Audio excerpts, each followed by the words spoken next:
heavy workload, long hours of work, excessive overtime, low wages, no trade unions, no grievance mechanisms, occupational health and safety issues like exposure to hazardous substances. A lot of problems that need to be addressed in the global electronics industry.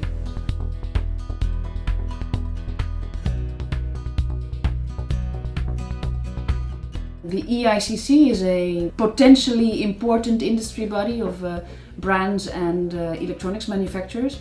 The Good Electronics network is calling upon EICC member companies to make work of a number of issues that we are concerned about.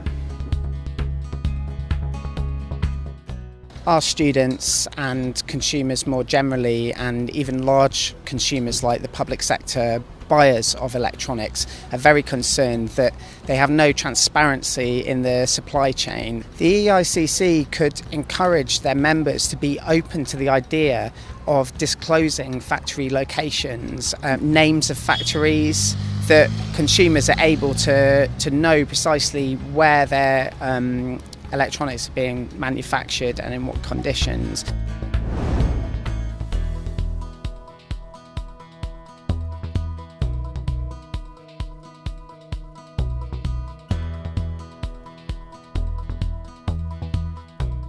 EICC can improve the code of conduct to be in line with the ILO standards, and also not just in the text, but also in the practice, because sometimes in the practice is even below the conduct.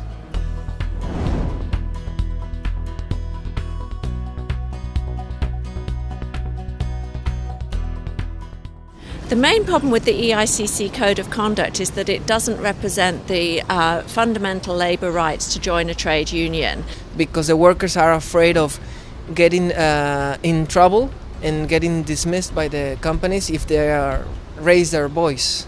And the message that we're trying to give to the EICC is that by workers forming trade unions and having proper dialogue through those structures with the companies, they will be able to resolve many of the entrenched labour rights issues that they're trying to address.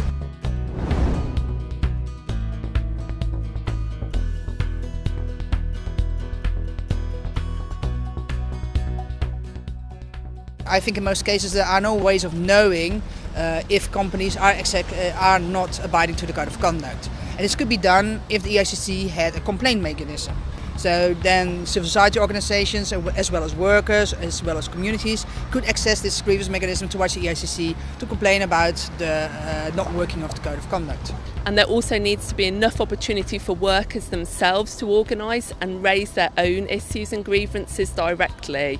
And I think that fact has been missing over the last few years, so we really think it needs to be addressed in structural ways.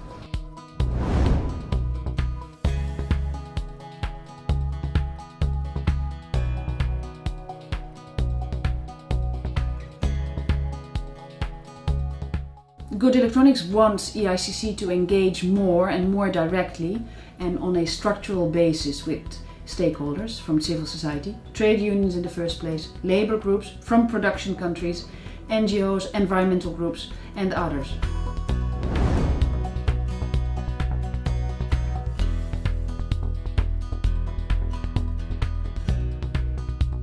So I'd say those are the priorities for action now by the EICC if they're listening to workers' concerns.